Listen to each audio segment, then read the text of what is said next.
Right. So the question here is, are all the operations in Peterson's solution atomic?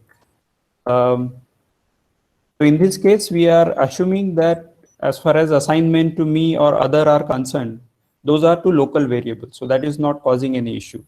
Flag is a global variable, in the sense shared variable, and therefore assignment to that needs to be atomic. Victim, assignment to victim needs to be atomic. Um, so some of this might still work even if some part of it might not be atomic. I have not checked. But definitely these assignments, if these are atomic, then definitely it works, right? And so is the case with flag of T, the unlock phase. So that seems to be fine. Any other concerns? Could you explain the synchronization problem by reordering of statements again in Peterson's solution? So what we had discussed was that we had, if you have this changed, victim equals me, then it's possible that you might not check flag of other. And if flag of other, so victim equals me is false, suppose, then you will not go for checking if the other flag, I mean the other thread is interested in going to the critical section or not. And therefore you might just continue looping within your own while loop. So when will that happen is that one thread does victim equal to me and checks victim equals me, and then the other thread comes and sets victim equals victim equal to me, and then enters into the while loop, and it also checks and finds that victim equals me. But eventually, since victim is set, will it happen that the other thread will see this value? Yeah, so that okay, I am also again confused about that. The reordering was between the flag me equal to true and victim equal to me. Oh, is it? Okay, not Yeah, in this condition. no, sir. At the end of the discussion, we concluded that when victim equal to me was first, then there is a case that both of them might escape the while loop and go into the critical section. Mutual exclusion was not guaranteed. Okay, let's check that. Thanks, Venkat. So let's check that. So flag, so victim equal to me is set by let's say thread 0. So this condition will keep the same as it is. And then flag equal to me equal to true is set by 1. That is, let's say thread 0. And then it checks flag of other, which is I see. So then flag of other should be true. So let's say that flag of yeah, but flag of other is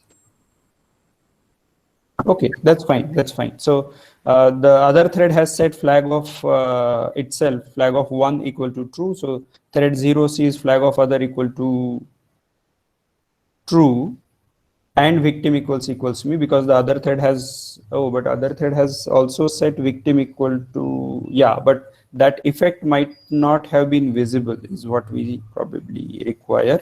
Okay, let's see. And therefore victim equals me is also true, and therefore this thread is looping. The other thread which set victim equal to 1 and now flag of itself equal to also 1, it checks flag of other. Flag of 0 is already true, and victim now it has set to itself, and therefore victim becomes itself. Yeah, but mm, Sir? yeah, Venkat, yeah, go ahead. So the case was like when we did, let's suppose the first thread did victim equal to me, Hmm. and at that time when we go to the other thread and that did victim equal to me Mm-hmm. and did flag me equal to true. Mm-hmm. At that point of time, if it checks the while condition, Mm-hmm. it will see that victim is not me for that thread. So are you saying that the two conditions here are in the same order as mentioned in the No, no, sir. slide? So let's suppose when the first thread looks at victim the first thread did victim equal to me. Right. Then when it checks the while condition, the first thread and the second thread after this also did victim equal to me. So Right. basically the victim is second thread. Okay. Now after that, when it goes into the while loop, like it does flag me equal to true, the first thread does this, and then it checks the while loop.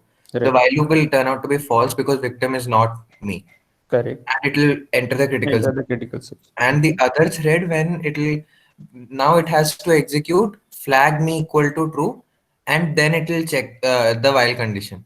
So when it was checking the while condition, it can happen that the first thread ka flag me equal to true is not visible yet, and it can straight away do flag me equal to sorry, victim is me, but the flag is not true. That time it can also go into the while loop. No, so this won't happen. Okay, so let's take this situation that Venkat suggests. So this won't happen because the flag is also marked as volatile.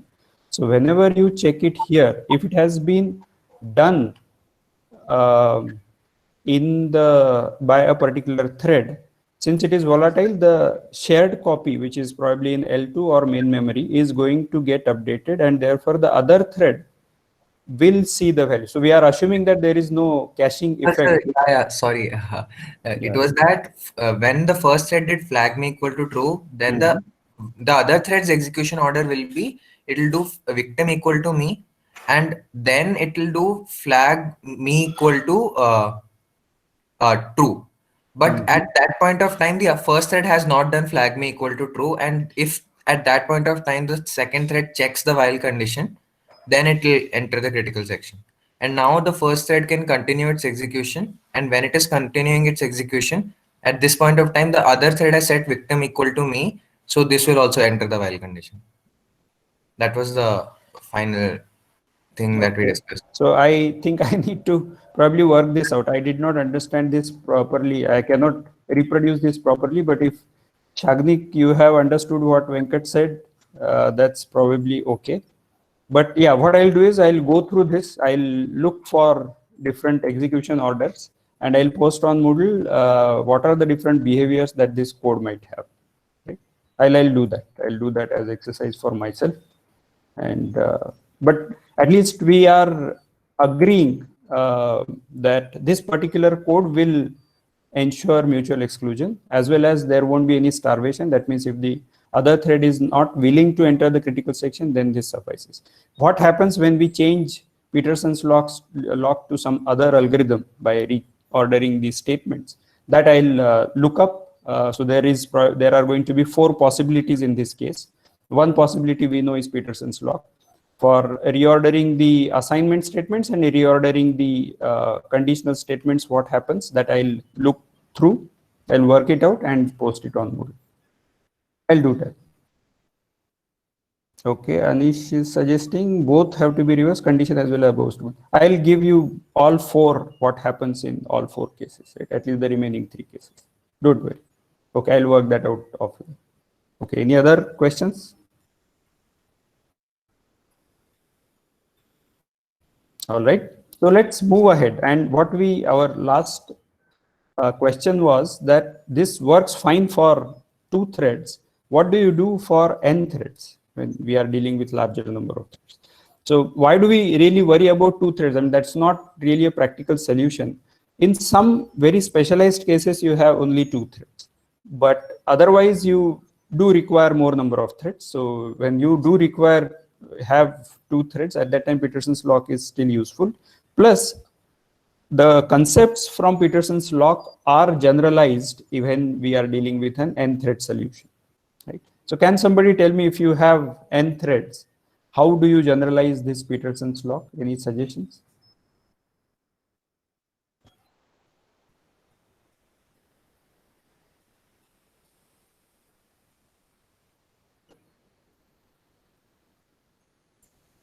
So one thing is, of course, that we do require flag, which means that I want to convey that I am interested in entering the critical section so that others don't wait for me or wait for me accordingly. So that will become flag of n. Now this victim if I use this victim for n threads also, will this work or will this cause a problem? Nishita suggests they assign for different blocks. Sure. Yeah, so I have not yet actually gone to the GPU part. This is still we are working out with CPUs, but I understand what you are saying, that can we have a separate, let's say, variable for each flag, for each block, and do this for each block separately. That's also possible. We'll come to the GPU related aspects. There are more complications.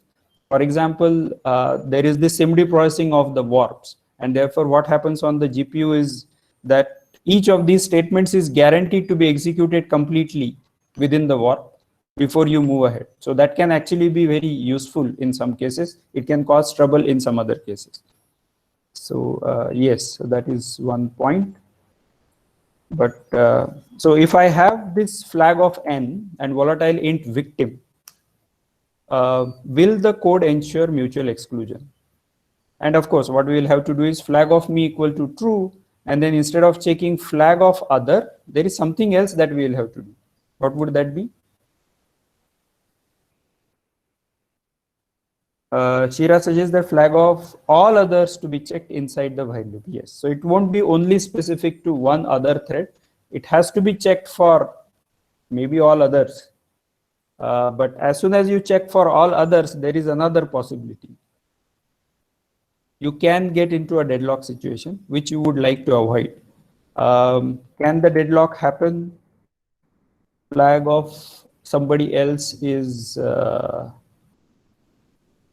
this condition has to be true for two threads, but victim is going to be only one of them at any point in time. So it will not get into deadlock. So that's a very good idea, that victim as a shared variable is ensuring that since it is always going to take one of the thread IDs which are willing to enter the critical section, therefore we will not have indefinite wait. Victim will always be set to something reasonable, and therefore we will not get into any deadlock related issues. So that's a good point.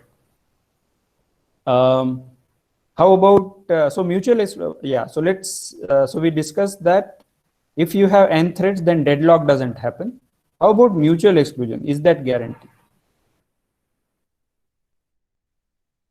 Nishita suggests that divide and conquer by having varying flag variables.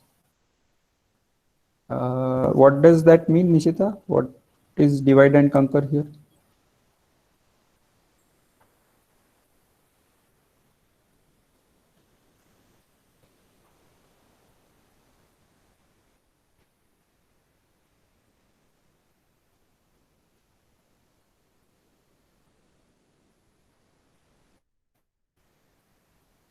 Okay. So yeah, my question is that if I, as a thread, I use the same algorithm, flag of me equal to true, victim equal to me, and then I check in a loop if any of the other threads are having flag of them set to true and victim equals me, then does this code work? Okay, Nishita says might not work. Okay. So I'll tell you the issue with this, right? Victim is the one which is not going to execute the code, right?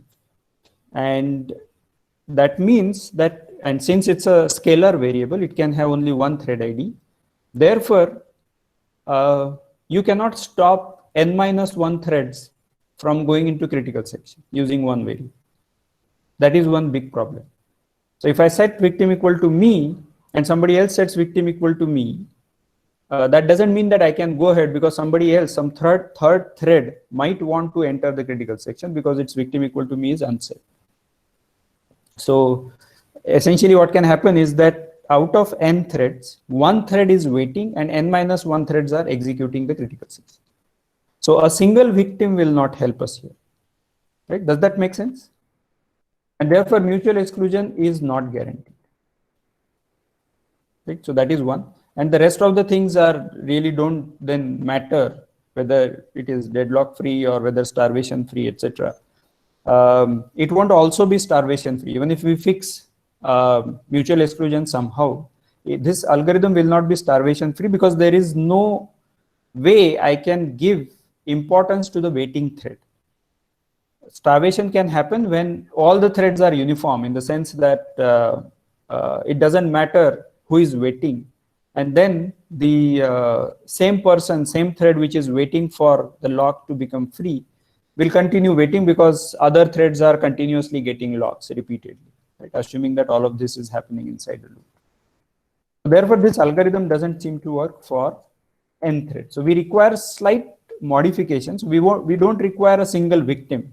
We require some sort of n, let's say, labels. It's not one victimization. I require n labels, which are going to tell me if I should go ahead or not, right? Or if others are going ahead or not. So that is one. The second thing that requires, so that is required for mutual exclusion, because then one of the labels that I have given to different threads, I mean active threads which want to enter the critical section, those are chosen, right? So one of the labels has been chosen. So that way I will ensure mutual exclusion. But starvation freedom will require me to give some ordering to the way in which threads are coming. So if, for example, a thread comes first, I mean, one way of ensuring starvation freedom is that I just follow first come, first served order, and that will ensure that threads don't wait indefinitely, assuming that the critical sections do not hang, right? That means that if a thread is willing to enter critical section, eventually it enters critical section. That is called as starvation freedom. So therefore, one of the ways in which I can order these threads is let them come in some order, but I'll give them labels in the increasing order. It's not based on thread ID, because as soon as I base it on thread ID, I'm going to create problems for the last thread, right? Because it will always keep waiting for all the other threads in some sense, right? So let's put these thoughts into an implementation, and let's see if that works. So an example here is similar to if you have gone to the bank, let's say SBI Bank or any other bank. You will see that some days ago there was this system of, as soon as you enter, you take out a token, and this token is going to be your number when you can enter the queue, right? And these tokens are ever increasing. I mean, not practically, but theoretically. And therefore, you are as long as each person takes finite amount of time, you are guaranteed that your turn will eventually come, right? Although it might look indefinite. So that system is essentially the algorithm that we are going to study. In earlier days, it used to be kind of discussed in the context of a bakery. So there is a bakery and that person is producing different kinds of breads, and then there is a queue of customers. So the customers keep getting, let's say, increasing numbers, or maybe they are standing in a queue, and that queue order defines their position, their priority, and lower the number, higher the priority. And then they are getting served in that order. And eventually, if you follow a queue order strictly, then there is a guarantee that you will eventually be served, assuming that there is enough dough created for the breads, right? So therefore, this is algorithm that we discussed about, that we talked about, the bank example, is actually called as a bakery algorithm, right? So some of you might have studied, but we'll go through it. So this was devised by Lampert. I don't know, maybe he used to like breads a lot. So it works with n threads and maintains a first come, first served order of increasing numbers, and that increasing numbers ensures that there is no starvation happening, right? So okay, so I am going to halt here a little bit, and I'll request you to think about how you will write an algorithm given the discussion that we had, that you have these tokens given to threads who are willing to enter critical section, and then what happens. So please think about that, write down your code, pseudo code. If you want to share on chat, that is also okay. we can discuss. Otherwise, then I will show you some code of bakery algorithm, and then we can have further discussion.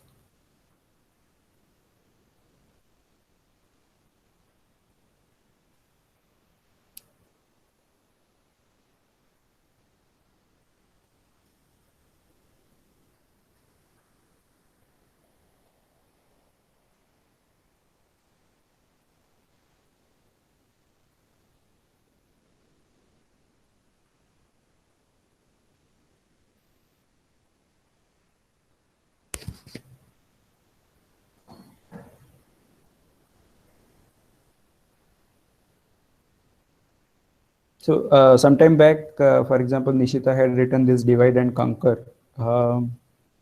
So if you get some ideas, don't immediately discard those. Sometimes those may not work right away, but you never know. There might be something interesting in it. So you might want to rethink offline about your ideas in case you got those ideas during the lecture. Okay, Shira is asking many information to be processed correctly in these cases of critical section problems. Like we need to track all the possible combinations of statement. Is there any rule of thumb? So identifying if there is a data race or not, or to make sure that certain property is satisfied in a given parallel code, this is still a challenging research problem. To some extent, on smaller scales, we are able to solve this problem in the sense that there are automated tools using which you will be able to figure out that data races exist or not. But not always these are very practical solutions. And the reason being that the number of combinations turns out to be so large. And if you are looking at static solutions, then the compilers need to make, the program analysis needs to make conservative assumptions, which might not be available until you give the input.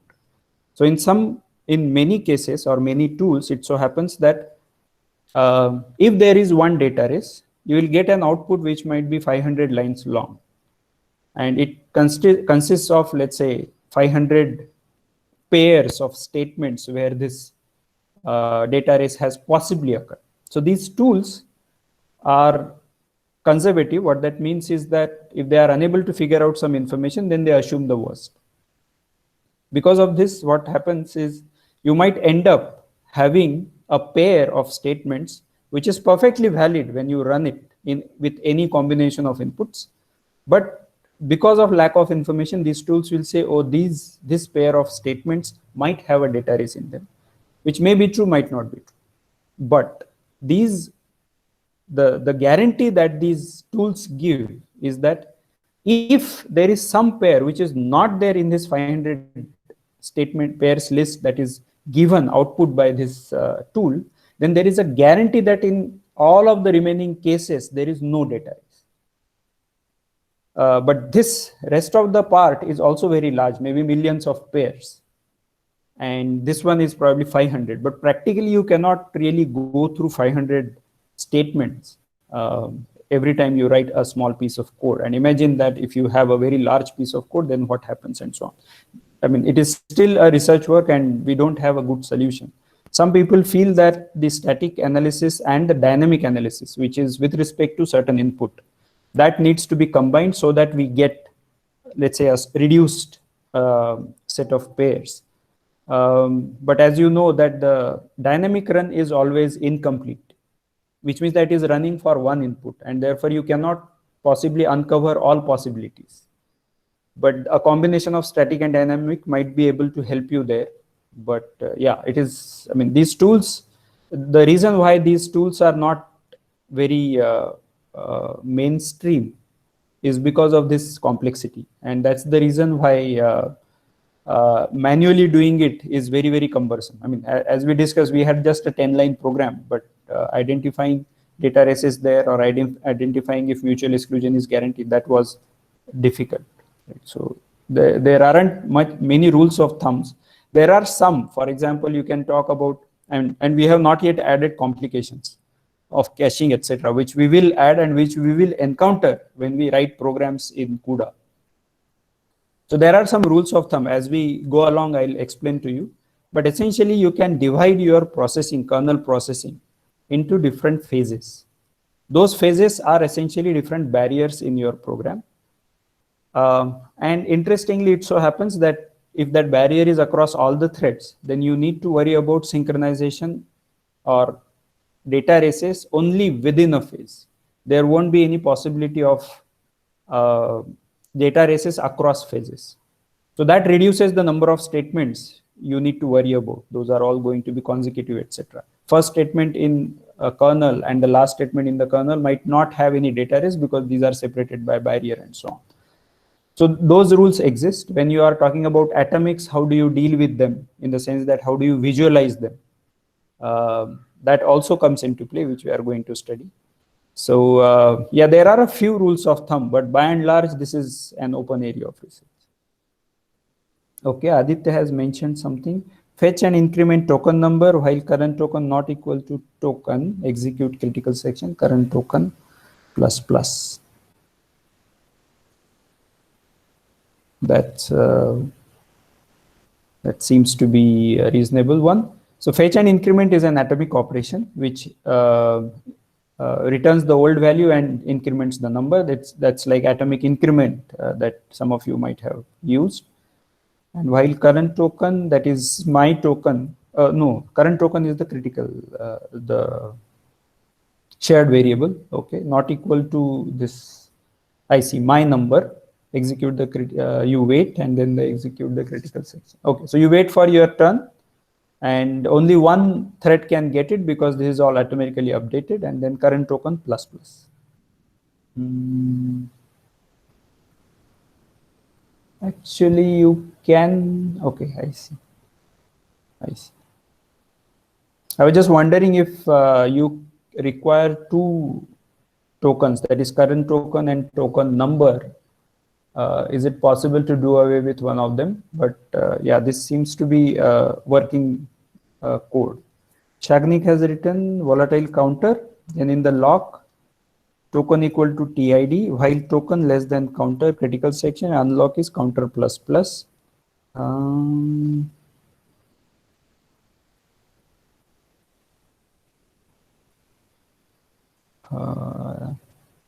Token less than counter, you wait. Yeah, so this is similar to the previous one, except that I see. So we are assuming that actually only one thread is going to execute unlock. So counter plus plus is okay to be not atomic. I see. That also seems to be okay unless somebody sees any issue. Initialize counter to number of threads and in unlock do counter minus -1. That is also okay. See okay, I'll also mention to you what is the issue with such a processing. So we don't, it's not that all the threads want to enter the critical section. The threads might be 100, whereas the n that we are talking, the number of threads which want to enter the critical section might be 10. So if we move the counter arbitrarily, I mean, only some threads out of these 100 or 1000 might be wanting to enter the critical section. So our counter needs to take care of that, right? It should not be based on the thread ID. Although this code seems to be okay, just that it will sweep through all the threads, and the threads, I mean, there was an assumption that all the threads are willing to participate in the critical section. So that's okay. Just that we will have to modify this in case we want only the willing threads to enter the critical, to enter this race. Okay, so this was good. Thanks for these suggestions. Let me show you how the bakery algorithm looks like. So we again have this flag across all threads, and then we have this label, which is, let's say, initialized to 0. I have not made those volatile, but that is the assumption that those are volatile. Like before, we have this, I am this TID and flag of myself is true. That means I'm interested in entering the critical section. And then what I do is that I am going to compute a max over the labels, right? And 1 plus is because this labels is a C code, so it is increasing from 0, whereas threads are 1 to n. That's what we are assuming. Otherwise, that 1 plus is not required. I'm going to compute the maximum over whatever is the labels that, let's say max of label is going to give me something atomically, something non-atomically, right? So max is going to give me the next label, let's say, right? And if it is not atomic, then it's possible that 2 threads might get the same label. Right? If it is atomic, then every thread is guaranteed to get a new label, and that kind of gives a reasonable algorithm with respect to what we discussed in the chat box about the solutions. But the way Lamport designed it, the max need not be atomic. The reason was he was also dealing with a distributed setup. Right? So Lamport's clocks is one of the important innovations in the distributed systems, where you cannot afford to have an atomic across different machines. Right? The cost is too high because the communication is very slow. And therefore, he decided that the max could have same value. So different threads working on different machines might get the same value. So that is okay. What he did because of this is that I am going to give priority based on this label, but if 2 threads have the same label, let them be separated by thread ID. And across machines, you can always give different thread IDs using the machine number, etc. So let's take both the cases. If max is atomic, max is not atomic, right? So if max is atomic, then this label is going to be unique, and therefore, so I'm going to now introduce a less than across 2 labels. So ignore this second part for now. That will be required only when the max is not going to be atomic. So since max is atomic, 2 labels are always unique, and therefore there is a total order on labels, and therefore I'll always be able to check this condition if label of K is less than label of me or not. K meaning every other thread. Right? So I'm going to look at all the other threads, and I'm going to check if their labels is less than me. If their label is less than me, that means they have come before, and therefore I should wait. Also, I need to check that the other thread is actually interested, and that is what we check using the flag. So if there exists a K which is not equal to me, such that flag of K is true and its label is smaller than me, so now it doesn't matter in which order threads come, because I'm not checking based on thread ID. I'm checking based on the label assigned to different threads. So it's possible that thread 0 might wait for thread 10 or vice versa, depending upon which came first. Right? So if you just want to give a thread ID order, that is also okay, assuming that all the threads are participating into the critical section, I mean, at different times. So then you can replace label with the TID and the same code will work. So for now, we are assuming, so this code is a little more general than that, that only the participating threads will be able to get the label, and then there is always a total order. So this condition will always be either true or false. I mean, that will always be the case, but you won't get a situation where 2 labels are the same. So I check if the other thread is interested using flag of K, and that has more importance. That means it has come before. And if that is the case, that means that there exists some thread which is interested in entering critical section and it has come before, then only I wait. If I don't find any such K, then I come out of the lock, my lock, and therefore I enter the critical section. And since my label is unique, this condition is going to be satisfied only if all the labels before me have been exhausted. That means that they have entered their critical section already.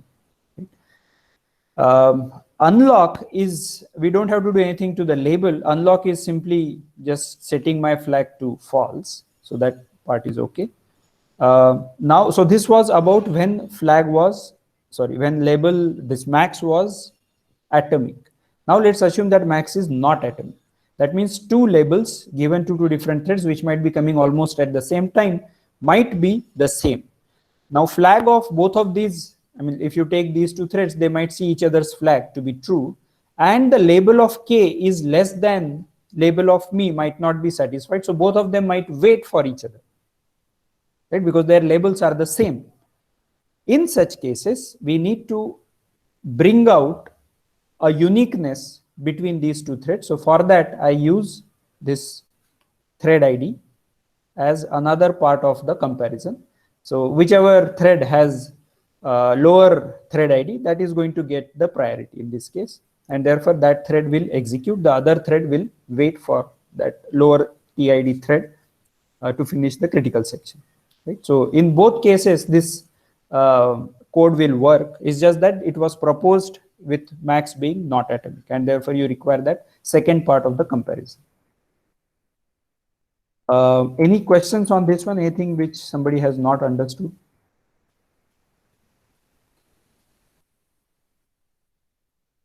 So there is something which I did not mention very clearly, very explicitly, but I'll mention that now. Yeah, Venkat, go ahead. Sir, I unmuted by mistake. Oh, okay, no problem. Aditya, what is the use of taking label as an array? So the label is going to give you the order in which you are going to come into the system. Right? So if there are thread 5, thread 6, and thread 100, these are the 3 threads which want to enter the critical section. These are the threads which are coming. So these need not be tracked. I mean, how do you keep track of 5, 6, and 100, right? And they might be coming in arbitrary order. So you want to normalize them to 0, 1, 2, or 1, 2, 3. So that is the job of the label, the order in which they come. Right? So this label is defining the order, the first come, first served order of these threads. And we give importance to only the threads which are having lower labels, which means they have come before. And this number goes on increasing. Label of a TID just goes on increasing arbitrarily. That's what you can assume in general. Practically, we will have to make adjustments. If you run it for a large amount of time, it will wrap around and so on. What is the use of, yeah, that is done. Then Krishna Vamsi is asking, if thread is asking for a label, do we need to check for flag of the thread as well? Can we remove flag as we have label?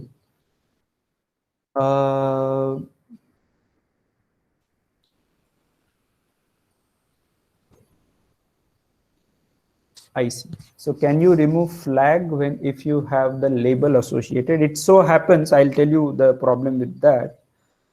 So this code assumes that so what you are saying, I understand it will work when threads go into critical section exactly once. But typically the threads are running inside an iterative formulation, and within that they are calling this parallel path. So different threads are repeatedly processing something. So they want to enter critical section more and more number of times. In that case, therefore, you require a label for all the threads, right? And if we don't set that to false, if you don't set that, then it's possible that, hold on.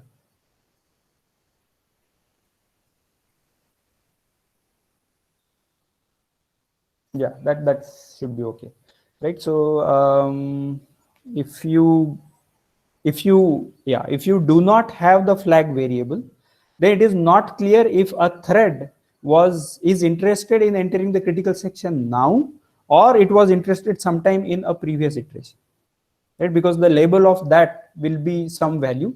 So let's say that thread 5 was interested in entering the critical section. So label of 5 was probably something, right? So let's say it came first, so it got the number 1. Now thread 100 looked at, okay, thread 5 wants to enter the critical section, so it is going to wait. When thread 5 completes execution, thread 100 goes inside and process it. Now next time thread 100 comes again, but thread 5 is no longer interested in entering critical section again. Thread 100 still sees that label of 5 is 1, and therefore it will go on waiting.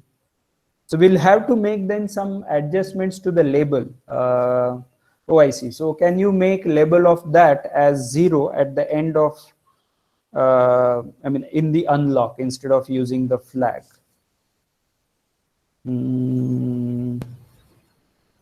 That seems to be a good idea. But will it cause any problem? Because earlier we used to have this single variable without flag, right? So we had this victim and we did not have flags, so that was causing some trouble. Will that cause the trouble this case? Yeah, I'm not sure. Does anybody see that? Can we remove? So the question here is that since label is going to tell me if somebody is both interested as well as has higher priority, can we get rid of flag? Right? And in this case, the unlock will be label of k equal to 0. Right? So that is going to ensure that that particular thread, let's say 0 or -1, whatever you want to consider that to be, and that can be treated separately, that value, when we are using this less than condition. Right? Can we get rid of flag?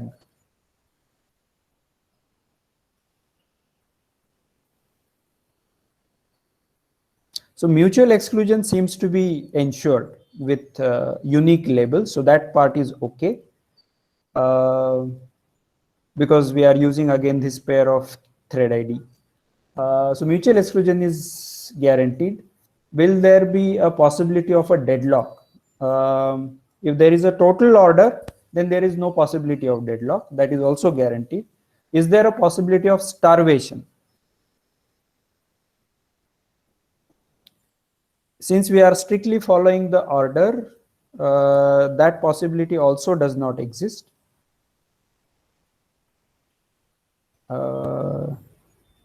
Okay, I understand. Okay, fine. So yeah, so I think label of k seems to be okay to me, that it can be replacing the flag. There is some discussion here. Ashutosh is saying if label is reduced at unlock, then it will cause starvation for waiting threads. No, we are not reducing it. It has to be a separate value. It can't be like 0 or I mean, it has to be something which is maybe we'll say that label of k is int max, something like that we will have to do, so that that thread does not come into play. Right? So yes, that is required. Label of k, if we see label of k equal to label of me, then we check if k less than me. So even if me comes early, since k is having a smaller TID, it will move ahead. That is correct. So at the time of checking, so this is called as lexicographic comparison, which means that you check if label of k and label of me is same or not. Right? If there is clear comparison, then there is no question. But if these are same, then you go for checking if k is less than me. Right? So there's a, so it's possible that one thread might come a little early, and but their labels are the same because this is a distributed system. Maybe the max is not atomic. If max is atomic, then this question doesn't arise. Okay, so does anybody see that if we set label of TID equal to, let's say, int max, then this does not require, at least from whatever I understand, we might not require flag. I'll have to confirm this though. That's a good observation, Krishna Vamsi.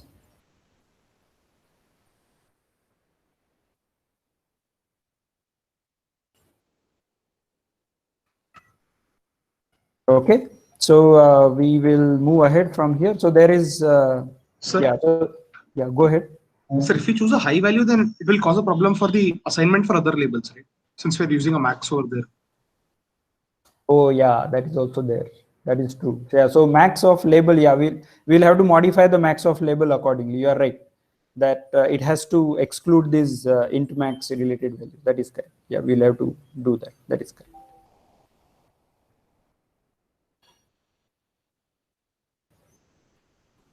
Okay. Suresh is saying if label is set to high value, it will cause problem for the label. Yes, that is correct. If some max value is used for labels of uninterested threads, then eventually we will need to reduce labels. No, yeah, again, I think this is similar. Yeah, we'll have to modify max accordingly, that it just considers the values less than int max. Okay, so there was an assumption here that there are no caches, which means that that's the reason why I have not marked these as volatile. But if there is a caching involved, then this flag of k might be set, or this label of k might be set inside the cache and might not be visible to other threads, which is going to cause issues. But that we can solve by marking it as volatile. Otherwise, the mutual exclusion may not be guaranteed.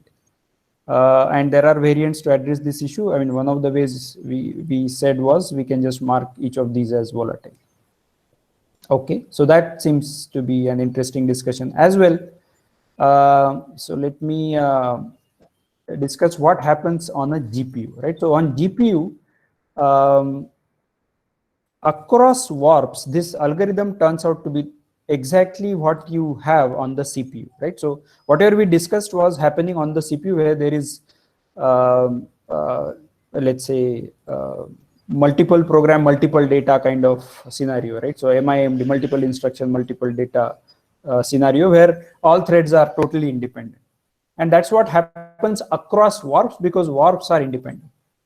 But within warp, we have fewer constraints, a larger set of constraints with respect to the execution, but because of that, fewer behaviors which can be there. For example, within two threads of the same warp, you cannot have these two statements being executed by two threads, right? So therefore, we have fewer behaviors, and that is actually going to help us. So that is a good thing about SIMD execution with respect to this checking of different behaviors. So that is one big advantage.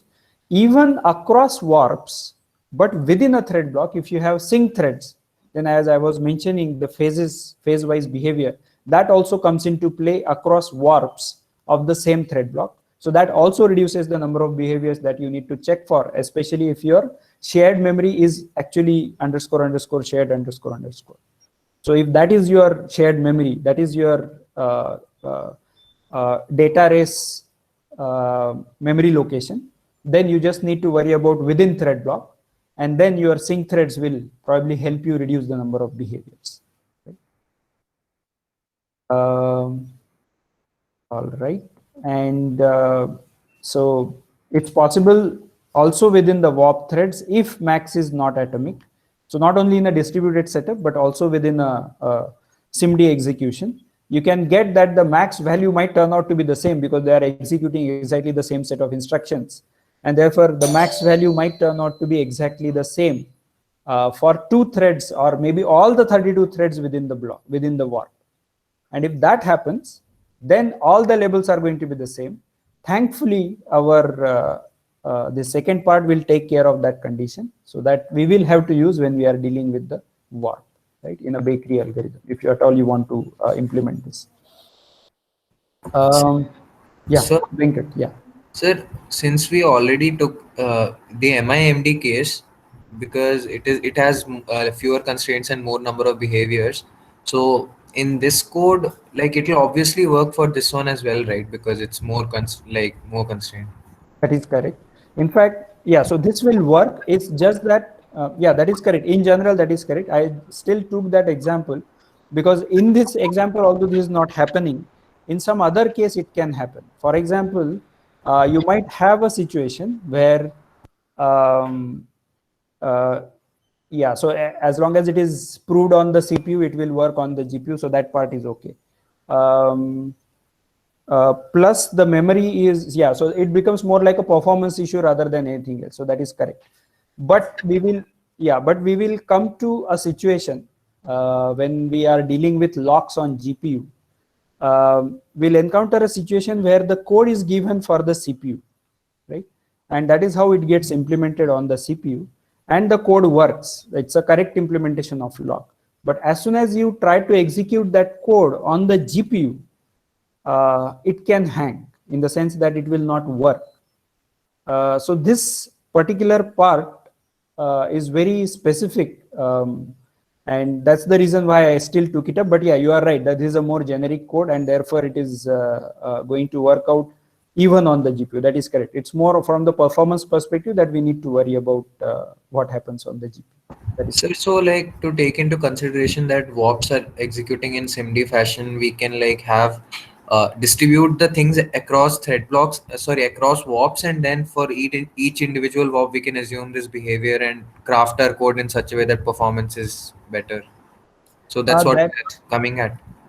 that is one possibility. Unfortunately, if we do that, I mean, if you are using one representative from a warp, it is still okay. But if we are reducing the computation of the warp to one thread, then that will lose out on parallelism. But yes, from the synchronization perspective, one representative from a warp should be okay. Because then it will have lesser size of label and flag and all that, right? Because That is correct. Yes, that can be done. okay, sir. Thank you. Yeah. In fact, we will actually look at, so this kind of pricing that Venkat was talking about is a hierarchical composition where since the hierarchy of threads is, I mean, the threads are organized into a hierarchy, the computation can also be organized into a hierarchy. And that will be very useful when we are dealing with synchronization, because we don't want every thread to participate in synchronization.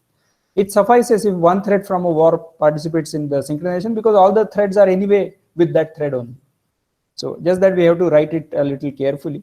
But similarly, you can have one representative from a thread block at the next level, and so on. If you have multi-GPU code, you can have one representative from a GPU, and so on. So this hierarchy will help us in reducing the overall cost. Okay, I think we have exceeded the time. So we'll look at, we'll discuss this again, and I'll also take a look at those 4 combinations in the Peterson's code and post on Moodle or discuss tomorrow in the class. All right, we'll stop here. Any questions?